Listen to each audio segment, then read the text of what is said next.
Right, so now as you can see, the Lord fucked Saul up, and he used a prophet to anoint him king, and then used a prophet to let him know that he wasn't going to be king anymore, and that the Lord didn't deal with him. So the prophets were always in the midst during these wars, because the prophets had to prophesy about either wars coming on, Israel going into slavery. You know, the prophets were the key players and everything, because the Lord used them to warn Israel. So I'm gonna jump to this next scripture. This is Acts chapter 2 verse 17. And it shall come to pass in the last days, right? And you know, we in the last days right now, said the Most High, I will pour out of my spirit upon all flesh, and your sons and your daughters shall prophesy, and your young men shall see visions, and your old men shall dream dreams. Right, and we've been in the last days since Yahweh Shai came on the scene. So the Lord got it to where he put his spirit on his people to prophesy. How? Because of the dreams that they be having. You know, they'll wake up and they'll speak of the dream, and the prophet gives them the interpretation, you know. And on my servants and on my handmaids I will pour out in those days of my spirit, and they shall prophesy. So whenever you hear somebody saying, well, America gonna be destroyed, you know, and the nation gonna go into slavery, that's a form of, that's prophesying, man. And I will shoot wonders in the earth, heaven above, and signs in the earth beneath, blood and fire and vapor of smoke. The sun shall be turned into darkness, and the moon into blood, before the great and notable day of the Lord come. Right, and ultimately the prophets were a major sign for the people for what was to come. That's why they were sent. This is 1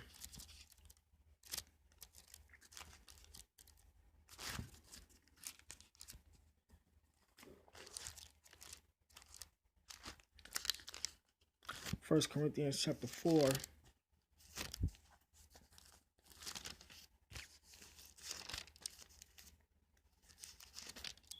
4 verse 9. For I think that the Most High have set forth us the apostles last, as it were appointed to death. For we are made a spectacle unto the world, and to angels, and to men. Right, so the Lord sent his prophets to prophesy of the downfall of this kingdom. You know,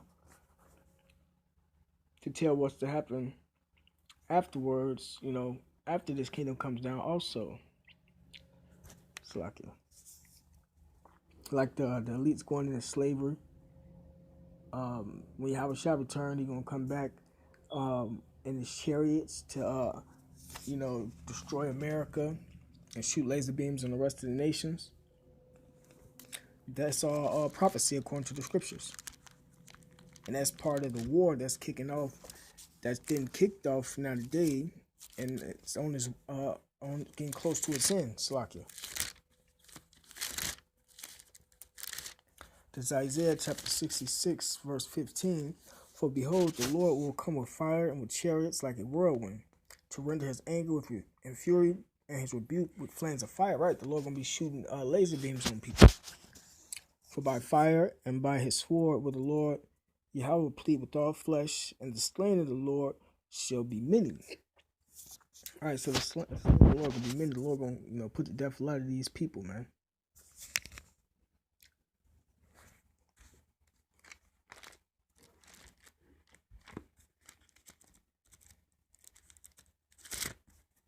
This is Isaiah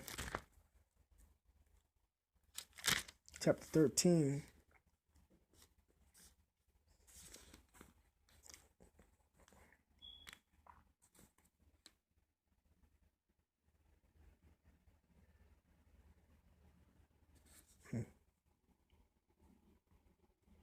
Also at verse 1.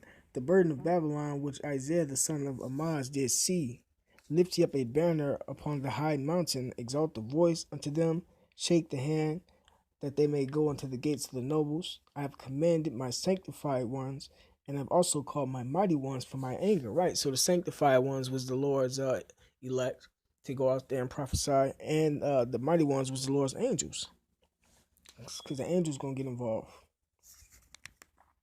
Even them that rejoice in my highness, right?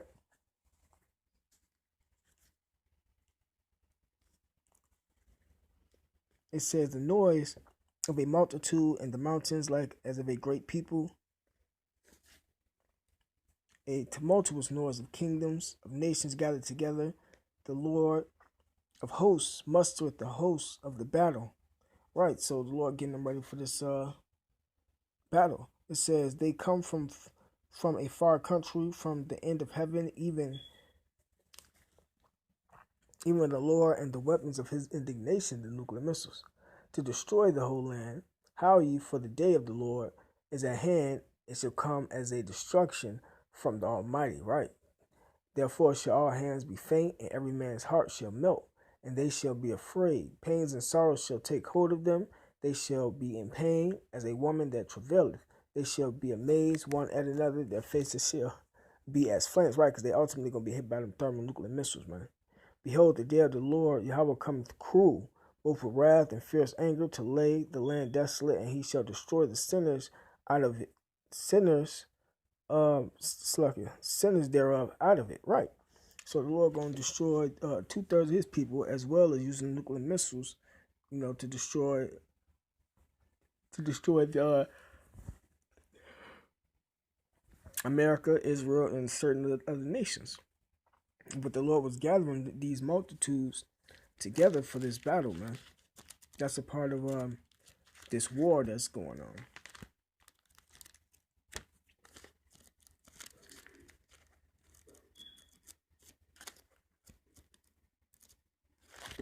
This is Joel chapter 3, verse 1. For behold, in those days and in that time will I bring again the captivity of Judah and Jerusalem. And that's what the Lord doing now. That's why he's raising us up. I will also gather all nations and will bring them down to the valley of Jehoshaphat, and will plead with them there for my people and for my heritage Israel, whom they have scattered among the nations and parted my land. Right, so they took us into slavery and scattered us everywhere. So the Lord, recompensing them by bringing them down to this battle of Jehoshaphat to be destroyed, and then ultimately the Lord going to take their kings and those that's left of them and put them in slavery, man. This is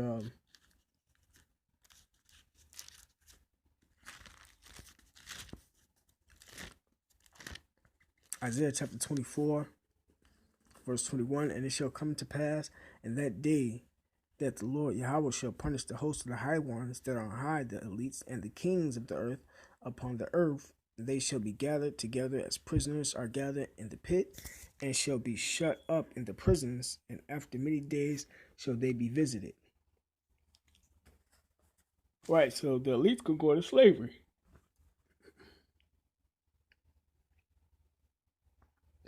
When that time comes.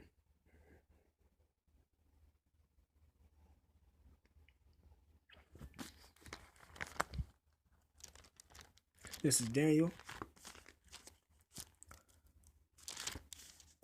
chapter 7, verse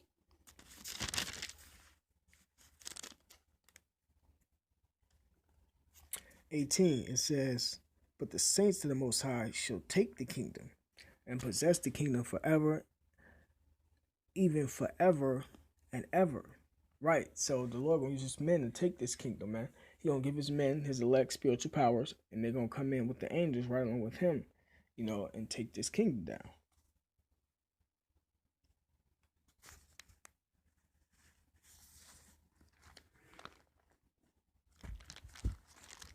This is let me see.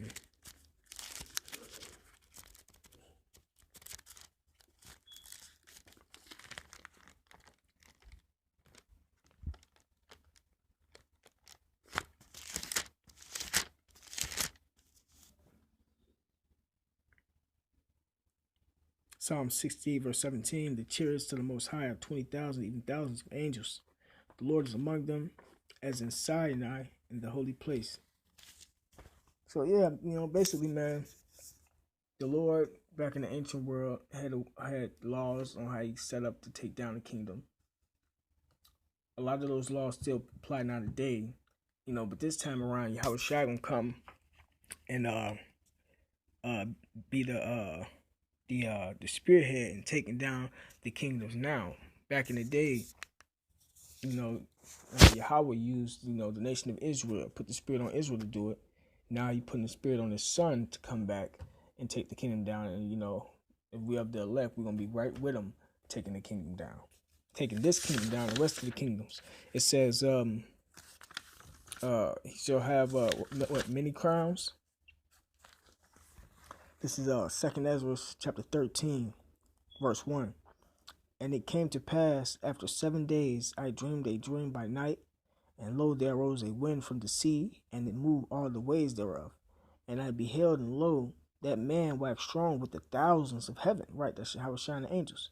And when he turned his countenance to look, all the things trembled that were seen under him. Right, all the people gonna be afraid. And whensoever the voice went out of his mouth, all they burned that heard his voice, like as the earth filleth when it filleth the fire. Right, and that's them laser beams, man. And after this I beheld, and lo, there was gathered together a multitude of men out of number from the four winds of heaven to subdue the man that came out of the sea. Right, and those are the ones that was gathered together for that battle of Jehoshaphat. That's why that battle is accumulating, man. That's part of this war that's kicking off. And that's part of how the Lord set the war to be kicked off.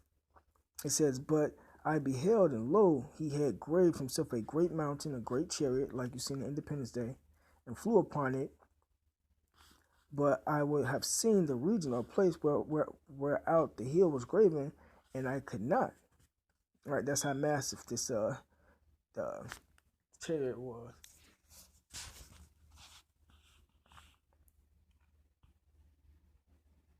It says, Slakia. And after this I beheld, and lo, all they which were gathered together to subdue him were so afraid, and yet durst fight.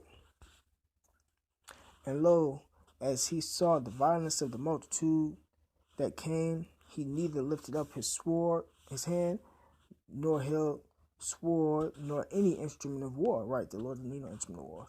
But only I saw that he sent out of his mouth as it had been a blast of fire, and out of his lips a flaming breath, and out of his tongue he cast out sparks and tempests. That's the laser beams and them nuclear missiles. And they were all mixed together, the blast of fire, the flaming breath, and the great tempest, and fell with violence upon the multitude, which was prepared to fight, and burned them up every one, so that upon a sudden of an innumerable multitude nothing was to be perceived, but only dust and smell of smoke.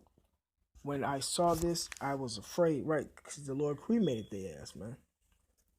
But yeah, man, when the Lord come back, that chariot gonna be, massive as hell, man. Ezra looked to see where the mountains looked to see where the mountain that was missing, man. That's how big this motherfucking chariot was, man. But that's it for the lesson. All praise to God, Shai. The Bible said those and apostles that were well. Salutations to brothers and sisters sincerely. Shalom.